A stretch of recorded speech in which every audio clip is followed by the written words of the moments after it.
シリーズポストコロナ世界における分断と交流、外国人研究者が見たコロナ禍の日本。こんにちは、ナビゲーターのサヘルローズです。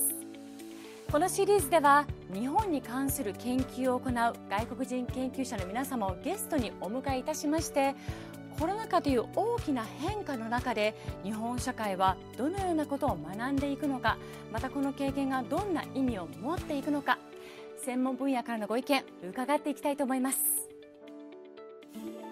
お話を伺う研究者の皆さんは、国際交流基金が世界中から毎年お呼びしている日本研究フェローの方々です。今回のスピーカーはこの方です。神保町の古本屋街の変遷について研究を行う文化人類学者のスーザン・テイラーさんです。Hello, my name is Susan Page Taylor, and I'm a PhD candidate in anthropology at Harvard University. So Susan, what was it like to go through the pandemic in Tokyo, both personally and professionally? So the pandemic was very life-changing, and my husband and I realized that it was going to be something serious, and we did our best to prepare, but even with that, we still ran out of toilet paper. Personally, it was also very much like being caught between two worlds, because there was a sense of crisis here before it developed in the United States, which is where I'm from. So it was very strange to explain to my family what was going on here. And in my daily life, I realized that even in our mass-mediated society, there's still a real thirst for first-hand stories about what's going on. So in one of the sweet shops that I normally go to buy wagashi, the lady that I always see was asking me, what's going on where you live? And I realized it's a really important social means of understanding a crisis through these first-hand accounts. Professionally, it's a very strange situation, and 2020 is being seen almost as a lost year. Most academic conferences have been canceled or postponed, but despite that, I think it's really important for us as scholars to do what we can to support each other, even if only in small ways. To give one example, two of my colleagues at the University of Tokyo and I have started a writing group that meets via Zoom. That's a way to kind of encourage each other and stick to the writing. Great. How do you think this pandemic will affect Japanese people and society in the long run? So for one thing, I think it's a difficult question to answer because there are many Japanese societies that are both rural and urban, and also the kind of communities that people create for themselves. One example that I've seen in my own research is that the regular customers at particular restaurants seem to really just be going to places that they trust. So places where they have social ties, where they know the owner, where they can trust that, you know, the surfaces are being cleaned and there's a sense of safety. So I think perhaps we'll see more of people gravitating towards these sorts of spaces. What was your research about? So my research looks at Jimbocho, which is Tokyo's largest used book town and arguably the largest book town in the world. And I'm interested in how bookstore owners and their customers together practice a kind of care for books and a care for the material history, and how they use this to retell stories about the past. Oh, fascinating. Please tell me more about it. Absolutely. My purpose in this talk is to describe some of the changes brought about by COVID-19 in Jimbocho, where I do my ethnographic fieldwork studying the urban ecology of the used book neighborhood, and to suggest how these developments may change our understanding of the embodied urban space in a time of pandemic. drawing inspiration from anthropological theories of embodiment. The pandemic has brought the embodied practices of society sharply into focus, including the role that bookstores play in society as gathering places. Here I briefly explain some of the anthropological theories of embodiment, and I give a brief history of the crisis in Jimbocho, how it's affected its bookstores and restaurants, and I highlight some themes that I see emerging, including a possible end to Showa retro spaces, that is the trend appreciating the architecture of the Showa period from 1926 to 1989, and a new symbolic framework typified by Amabie, the pandemic prevention yokai. And I also reflect briefly on how COVID will change anthropological research in Japan henceforth. Thanks to the Japan Foundation, I came here in October to begin my research on how the booksellers of Jimbocho, Tokyo's densely packed bookstore neighborhood, have shaped collections both here and abroad.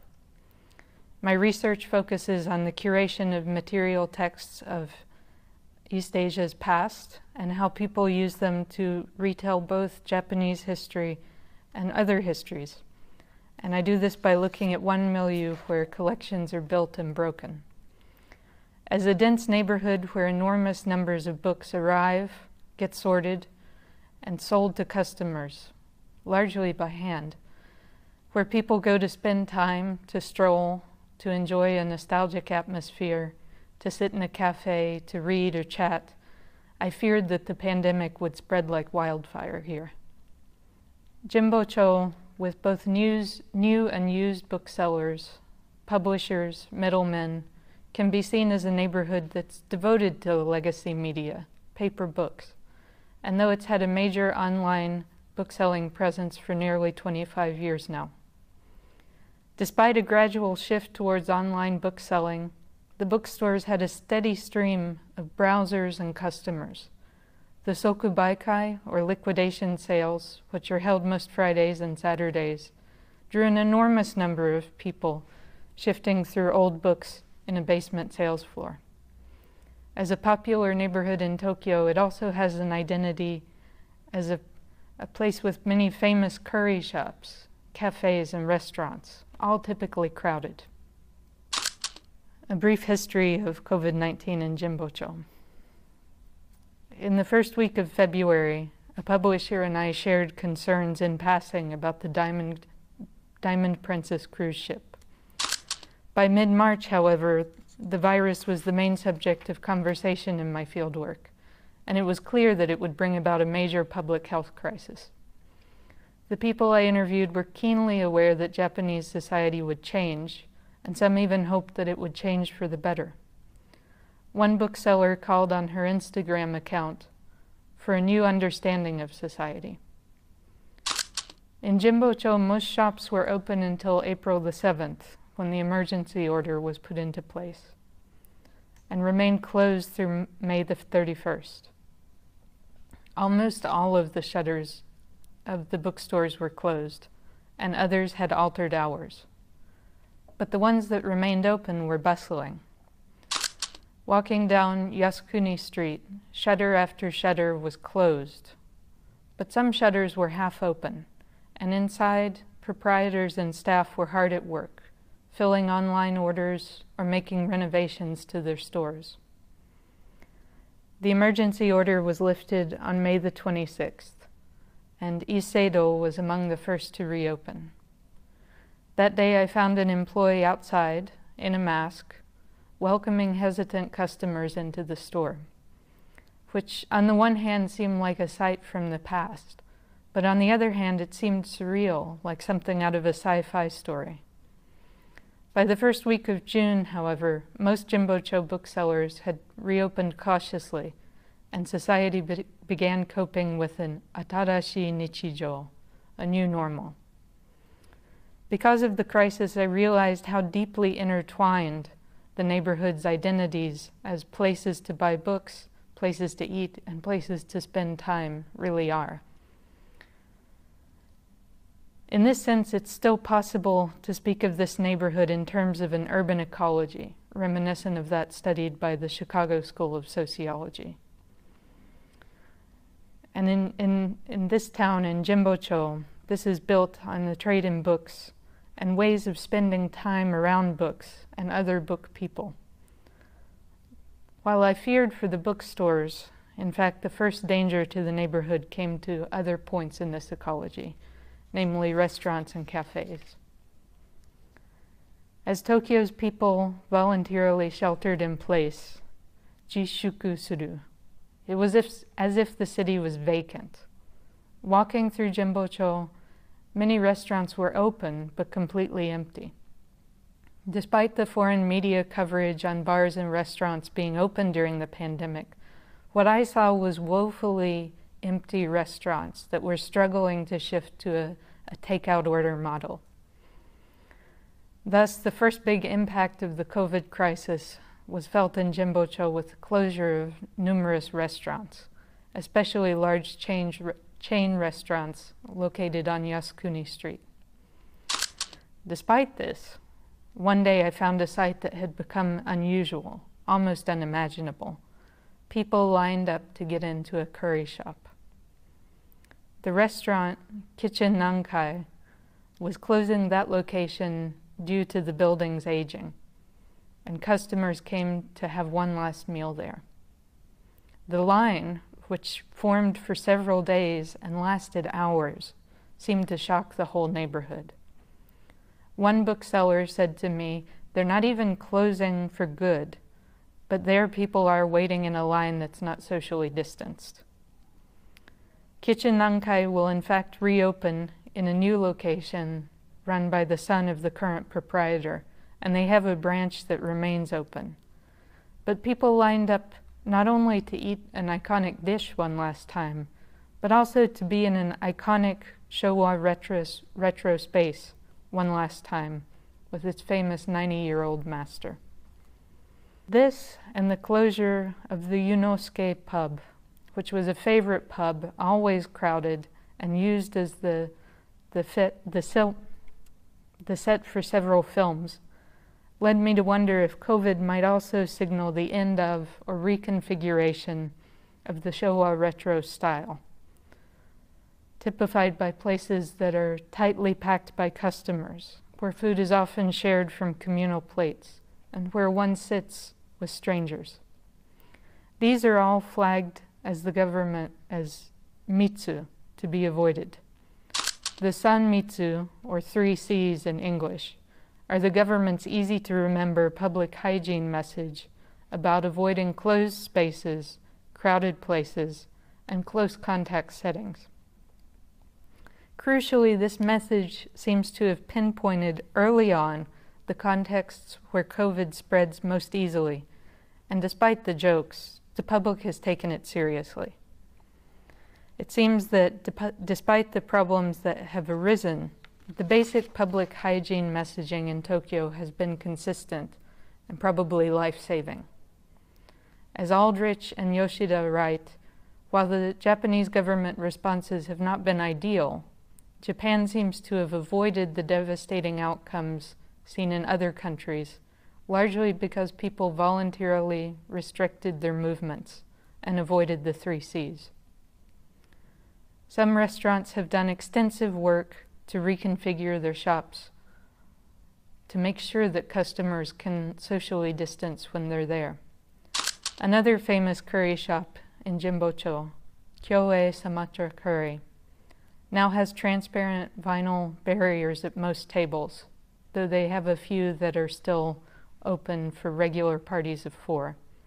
They circulate the air through front and back doors that are now left open constantly, and they seat patrons carefully following social distance.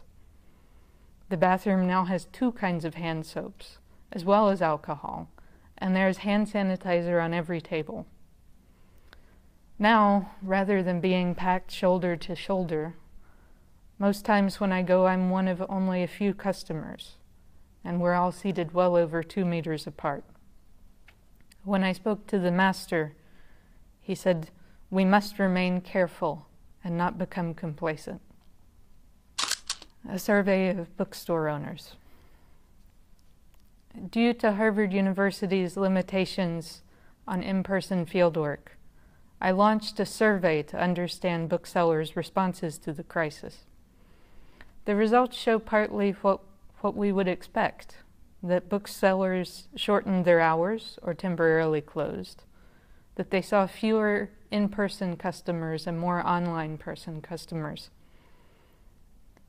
They reported mixed results in terms of sales, with some seeing declines, some staying about the same, and some actually seeing increases. However, the most important theme that emerged was an anxiety over whether face-to-face bookselling will continue to exist as it had before COVID.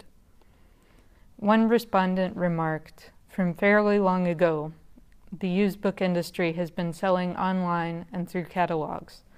So for that reason, the economic damage has been comparatively less than in other industries. Therefore, henceforth, I'm anxious that face-to-face selling will decrease. Asked how this will change bookstore sales, a bookstore/publisher remarked, people will gravitate towards online sales, which avoid the face-to-face, and e-book sales will increase. Another remarked that the trend of online-only or shopless shops will accelerate. I think we can interpret these results as forecasting further changes to the current paradigm of embodied bookselling, which for them probably signals more work and fewer personal interactions. In other words, one of the key social interactions that this neighborhood is built on may be in danger. Signs and Amabie. There's also an important symbolic change that's happening in the neighborhood. The COVID pandemic has been accompanied by the reemergence of Amabie, a yokai or spirit creature with an origin story in the Edo period, and she has appeared in and on a number of shops. While this yokai has been covered extensively in the foreign press, not everyone I've spoken to is even aware of it. The original text that had become the basis of the popular image is held by the University of Kyoto. It's digitalized and free to use with attribution. Amabie has taken on a life of its own on social media, and in some sense I think she can be seen as an amulet of reassurance, a kind of material visual prayer. But I think Amabie has also emerged as a kind of warning sign for the pandemic. I read her not only to be an extension of kawaii culture and popular creativity, but also a warning that bubbles up from social memory, communicating instability, the interrupted flow of life, the spreading of disease. I also think about her in tandem with the other signs that have appeared overnight, that warn, that prohibit, that advertise what's in stock or sold out, that communicate the new rules of life. I argue that we must see Amabie within a symbolic framework of a more banal social hygiene message about the pandemic, which direct our embodiment in and of the city, shaping a new habitus. The exchange of or sale of Amabie candies, dolls, and t-shirts allows people to express concern and care for each other through the social structures of gift-giving, allowing people to fit their concern for each other's bodily safety into a familiar framework of cute commodities. Japanese studies and COVID. Much like the bookstore owners and the patrons of Jimbocho, my ethnographic project too is an embodied process that has been significantly altered. I had planned a very traditional ethnographic framework.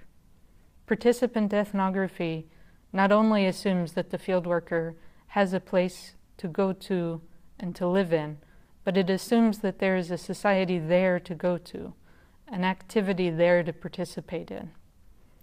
Instead, most everyone is still practicing a form of jishuku, voluntarily staying home. In March, everything was canceled, and most events remain canceled.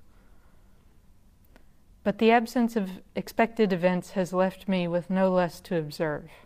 In listening to warnings from friends and informants in Jimbocho, I've been able to witness how Japanese society responds to a slow crisis. As I mentioned, Harvard University ordered a halt to in-person research involving human subjects. My closest Japanese friend and I have not met for months.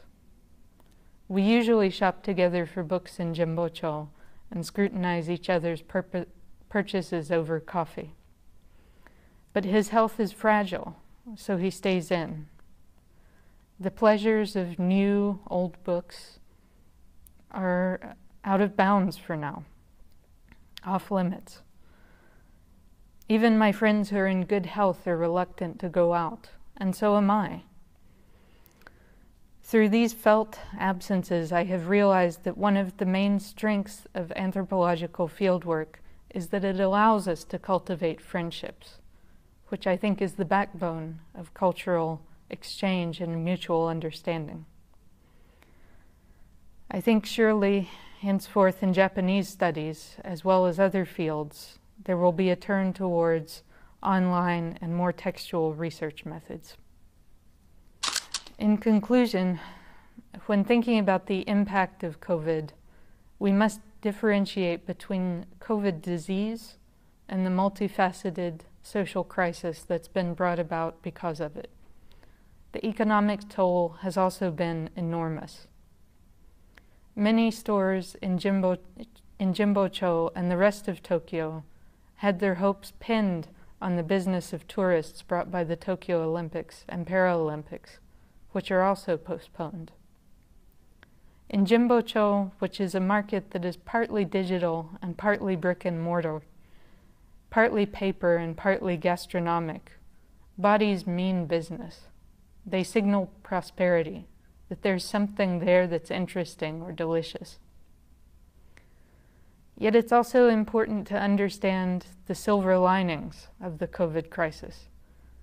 For instance, the crisis may encourage new ways to participate in the bookstore culture of Jimbocho. Online events not only allow for people from diverse geographic regions to attend, they also allow people who have social anxiety to participate comfortably. This could be a positive development, opening new lines of socialization and communication around texts. Also, online events tend to attract far more people than in-person events. This can become a no less embodied experience that can accommodate a more diverse group of people. If we think of Jimbocho and the city more broadly as a place made up of many people's embodied experiences coming together, what we see is people working out for themselves what a new normal is. This new normal is not merely a public health message or a set of hygiene recommendations. As I mentioned above, one bookseller called for a new consciousness in May. And I think we see this emerging through changes in our habitus, attunement to our breath, our bodies, and the bodies of others, embodied in the lack of our old normal routines, celebrations, closeness, as well as through the emergence of new symbolic frameworks. Thank you so much. いかがだったでしょうか。シリーズポストコロナ世界における分断と交流、外国人研究者が見たコロナ禍の日本。次回もぜひご覧くださいね。ナビゲーターはサヘル・ローズでした。